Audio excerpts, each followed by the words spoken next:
This is a coffee table.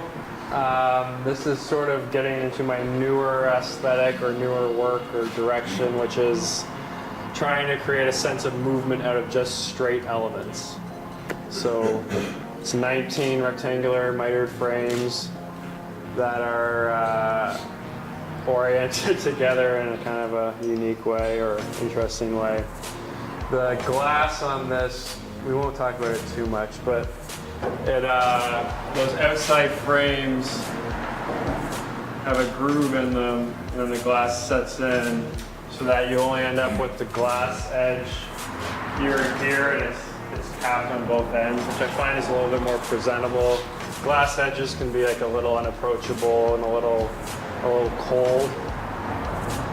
And then also the next frame in is that much lower, so it sits right on the top. So it's sort of well resolved in that respect. This is another bar stool, counter height. I designed this one just over a year ago.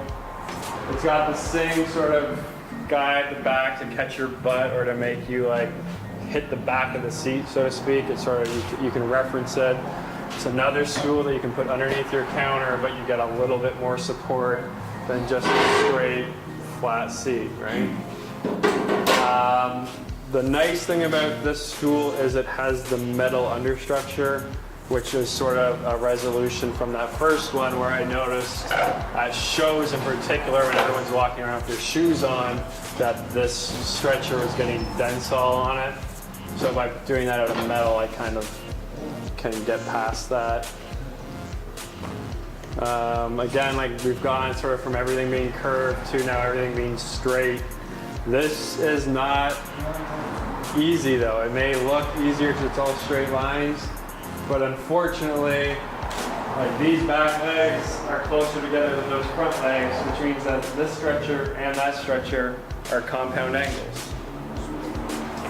Which we will get to. Hopefully I have a slideshow that shows how I cut those, but it's a pain in the butt. You gotta have either set your bevel gauge for one angle and the blade for another, or what I always do, and is a major key thing for chair making, is wedges. And it's like, seems to be the topic of every chair making class is wedges. Okay, so from an overhead view, here's our saw blade. We're on the table saw. We have our cross-cut sled. Everybody knows what I mean when I say cross-cut sled. It's always your 90-degree sled. So we have our wedge. We've bandsawn or planed or jointed or made to be like, let's say like 9 degrees. And we cut all of our right legs with it, oriented like that. We can clamp it to the fence. We can clamp a stop on there. Okay, now we can flip it.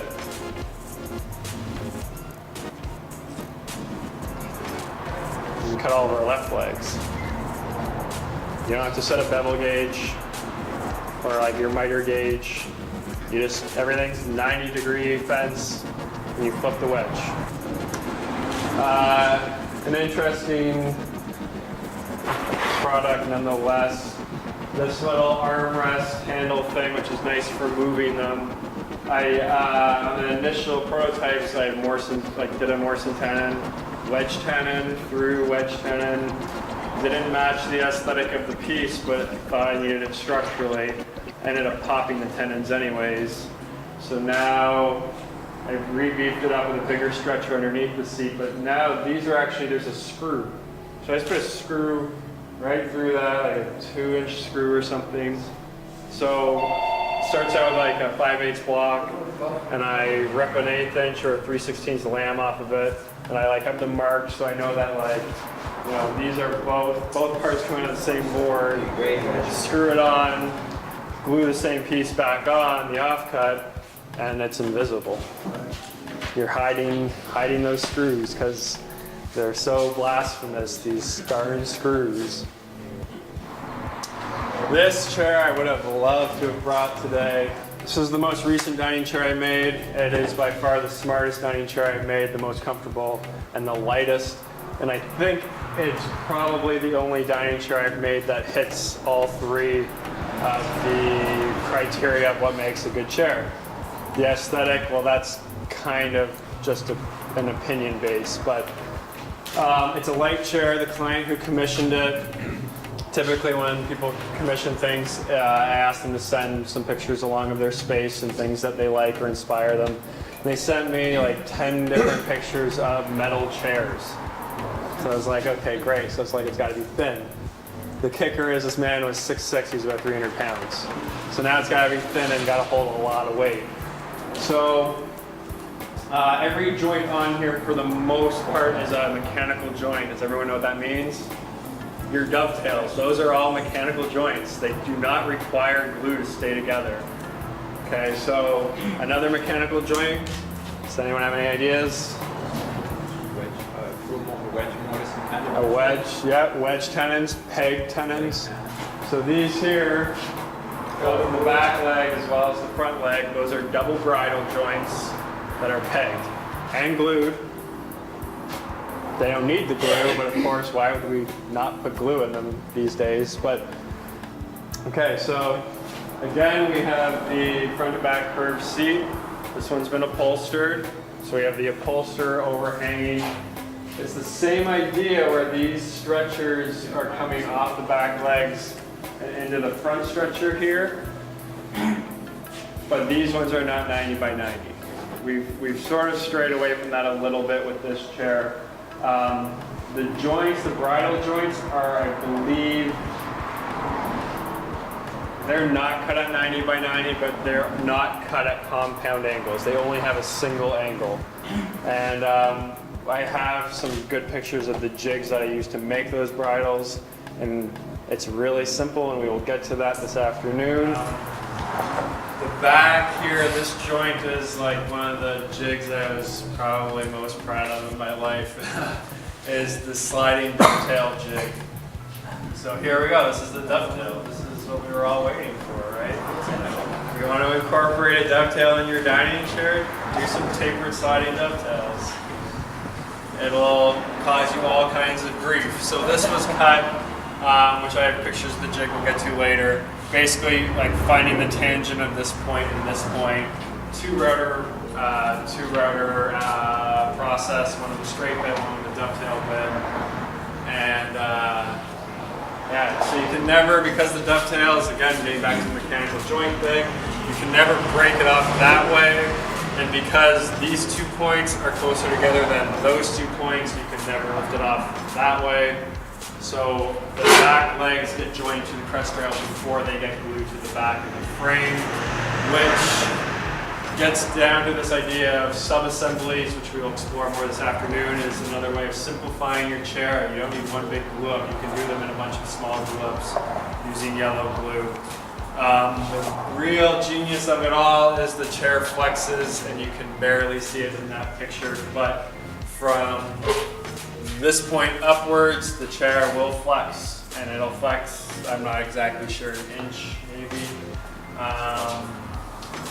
And it's a game of millimeters. Like he approved the prototype, which was like a 10 millimeter thickness, and I was thinking like, this guy's a big guy. And his boys, he had 4 boys, they're all gonna be big boys. So I think I upped it another ½ millimeter, and it was considerably thicker, stiffer.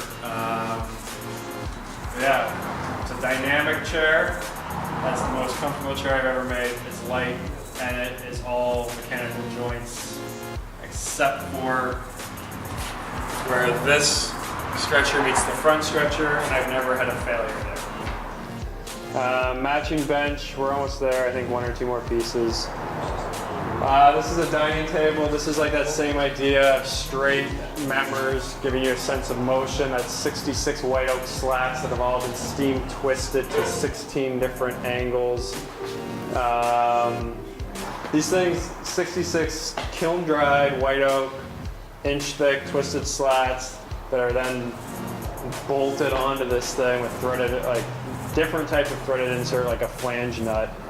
The insides are all scraped flush, like really smooth, and then wet sanded to a high polish. The outsides have all bandsawn texture on them, so you get kind of like this lineal texture that runs through the piece. Another bar stool. This one is just kind of complicated. It's got what I call plywood L tenons. So you have your miter joint, and the strongest thing you can do, or what I was always taught, is to do a mortise there and a mortise there, and to make yourself a plywood, or not necessarily plywood, but an L tenon. And you can do that by either taking two pieces of solid wood, and I've seen it this way, and you finger joint those things all together, which just seems kind of crazy and insane to me. Or you take plywood and you, like in this instance, I think you cut them into like 2.5 by 2.5 inch squares, and then you glue up a long strip of them. So this is all just plywood. And you alternate the grain, and then we go to the table saw and we cut out all that. But it's got some good things going. Like I really like that detail in the seat.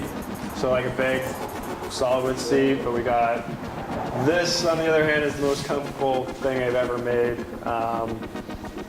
Same metal worker.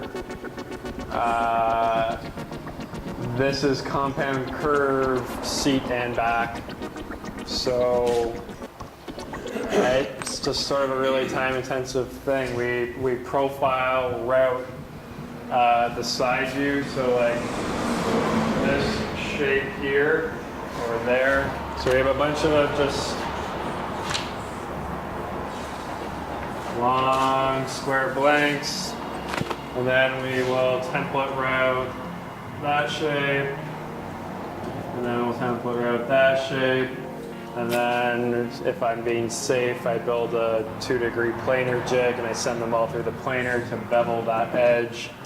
If I'm not being as safe, we table saw that 2-degree bevel. And you glue them up in pairs, then you glue the pairs into 4s, then you glue the 4s into 8s, and eventually you end up with a big compound curve seat, or seat and back. What makes this chair so comfortable, other than kind of getting the angles right and those compound curves, is that the seat and the back kind of like have a little bit of this, just a little bit, which doesn't give you the feeling of it being not structurally sound because there's all that metal reinforcement, but it gives you like that kind of like a little bit more dynamic motion we were talking about. Yeah. And that's my portfolio. So we will, in the afternoon, I have some slideshows put together with bending forms and techniques, jigs forms and techniques, and joinery forms and techniques. They're all considerably shorter, and we should be able to get through them all in the afternoon.